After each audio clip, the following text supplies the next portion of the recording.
Cold email is not actually hard. A lot of beginners just kind of make it hard. And I know that because I actually used to be one of the people that kind of made it difficult. I just sit on my computer all day long. I would just blast out emails thinking that more volume meant that I would get more replies, but that wasn't the answer. And that's really what I'm going to show you guys today. I'm going to show you guys some of the beginner mistakes that a lot of you guys are probably making if you're not getting any replies with your cold emails.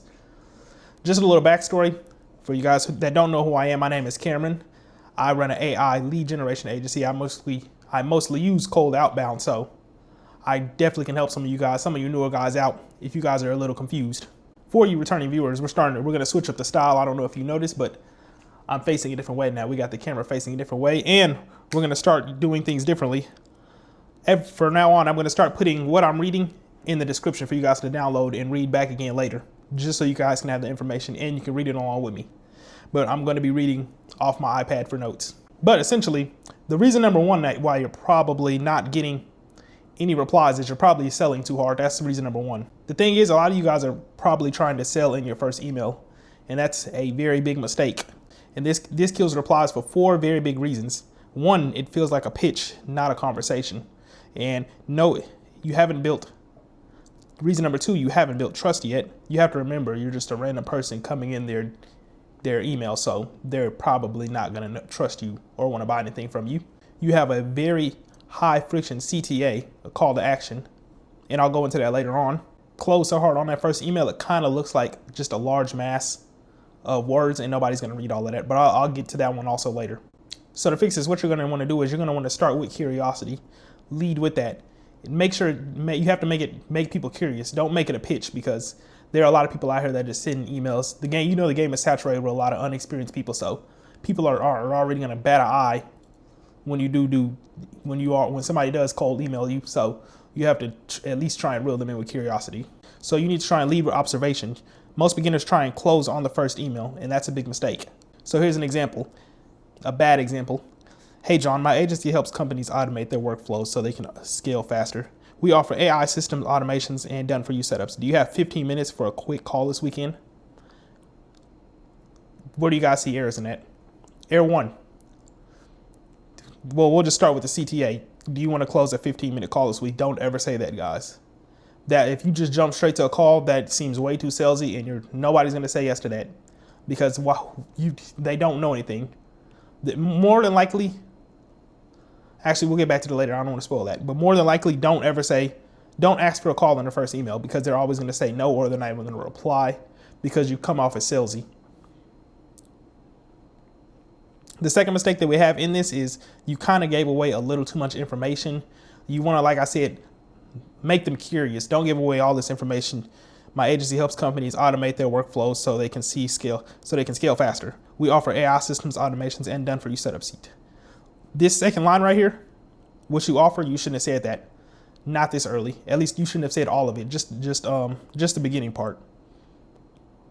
It feels like a pitch. This kills replies because this kind of feels like a pitch, not a conversation. You haven't built any trust yet, like I said, so people aren't going to trust you anyway. So if your call to action's trash, then you're done for anyways. So to fix this problem, what you're going to want to do is you're going to start with curiosity, not make it a pitch. Lead with an observation and maybe a question. This right now will be a good time for you guys to start learning AI personalization, because then you can make it seem like you actually researched that person's company. So this is just a generic way, not an AI personalization way. But pretty much you would say, notice you're hiring 3 recruiters. Most teams in that stage struggle with inconsistent job orders. Curious if you're seeing that too. By that point, then they have to reply. And once they reply, that means you have their attention. But if you just jump straight in, they could easily ignore you and not reply. The goal is with your first email, you want to try and start a conversation. Don't try and book a call in your first one.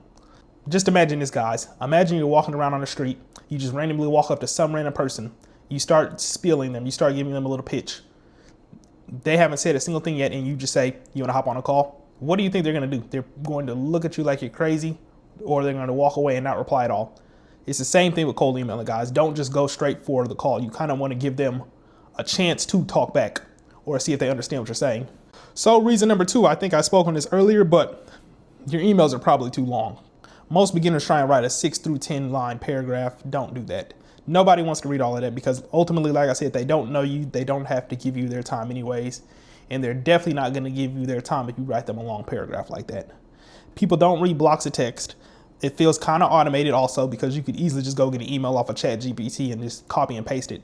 And in today's world, we're almost in 2026, people aren't dumb to AI. It looks minor league, and your call to action does get buried because ultimately a lot of people aren't going to read that long block of text anyways, so they're not even going to see your call to action. And it takes a lot of effort to reply because they have to read that long sentence and then they have to understand what you're even trying to get them to understand. And then after that, they have to actually reply. And by that time, they're not going to do all of that, guys. So you need to try and avoid long paragraphs. So the fix for this, just try and keep it short. Keep it 2 to 3 sentences at max. I would say between maybe 70 to 60 words. You could just try and avoid emails that are over 100 words. 100 words, you're pushing it. So here's a bad example. Hey, Sarah, hope you're doing well. I came across your company online and really love what you're doing. I run an agency focused on AI automation and I'm tired of reading that. So if I'm tired of reading it and I'm the one that wrote it, just imagine what somebody else is doing. And you could tell that's AI automated. I didn't even write this. The AI did it. And you see how I got bored of reading that? So like I said, just imagine what somebody who's short on time is going to do. They're not reading all of that. Instead, you want to keep it short and punchy, 2 to 3 sentences. So here's your example. Saw you posted 4 new roles this week. Usually this signals your pipeline is growing. I built a system that surfaces companies already hiring before job boards. Want a quick summary? And you notice that there's 2 good things there. Number 1 is it's short and to the point. I didn't have to think about reading that as much. And number 2, want a quick summary. That CTA is good. You don't want to jump straight on a call. You want to see if you want to give them more information because for the most part, most people that do reply are going to ask for more information anyway. So you might as well just beat them to the gun. So in short, what I want you to understand from this is shorter emails will get better replies. And reason number 3 is, let's go back a little bit. And reason number 3 is, and this is very important, a lot of people do not speak on this. And I feel like, I don't know why, but if you're using Instantly, I don't know any other emailing software that you really could be using to do your cold outreach with. But if you're using Instantly, a lot of people don't really tell you about doing the Spintax method. It's not really a method, but it's just something you should do. Essentially what it is Spintax. It takes your email and it pretty much changes some of the words so you don't send out you don't blast out the same email because email providers, Google and all of that, we're in 2025. They have AI and things like that that can detect if you're sending out the same email 1,000 times to the same person. And plus, you also have to assume that for most of you guys that are still learning cold email, you probably got that email from a YouTube video and you're not the only person that can watch that YouTube video. So 50,000 people have already blasted out that same email and you're probably, a lot of you guys are probably touching the same people with your emails. So what you want to do is you want to use Spintax so your email is switched up a little bit, but it still holds the same meaning. I'll show you guys this in a different video for you guys that don't understand, or you can just Google it. But essentially, you have to do Spintax in your emails because if you don't, it's going to destroy your inboxes and your domains pretty much. Beginners will send the exact same email to everyone. And pretty much no Spintaxing destroys your inboxing because Google flags you as bulk outreach. And like I said, their stuff is smart these days. You can't beat that. Your open rates are going to tank. For those of you guys who are tracking open rates, I wouldn't do that personally because that hurts your deliverability in 2025, the time of writing this video. Google will kind of flag this and it'll automatically make your email seem as spam or it's kind of a promotion. And a lot of the work you did, if they land as spam, nobody's going to see your email anyway. So you just wasted your time. So the fix for this would be to just add Spintax and make every single email unique. Now, make sure you actually read the Spintax.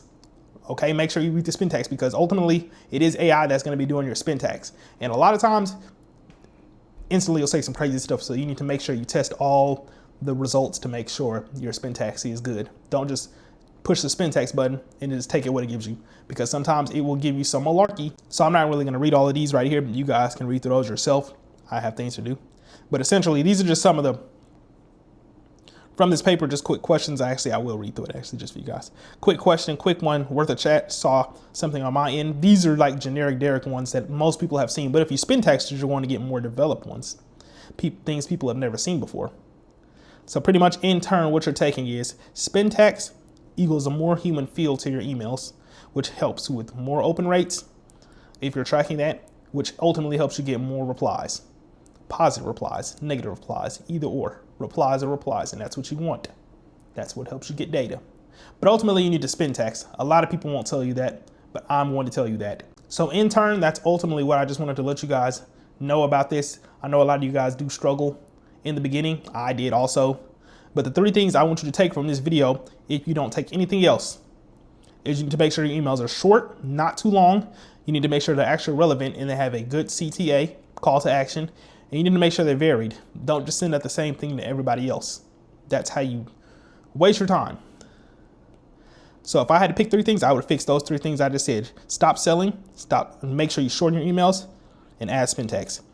And you'll instantly improve your open rates, your reply rates, deliverability, and prospects will trust you more. So like I said earlier, I am going to leave this document that I'm reading off of down in the description. Hopefully you guys downloaded it at the beginning of the video so you could follow along with me. But for those of you who didn't, just go down. You can download it now, read over it again. If you guys would like to, you can also come back to this video, whichever one works best for you.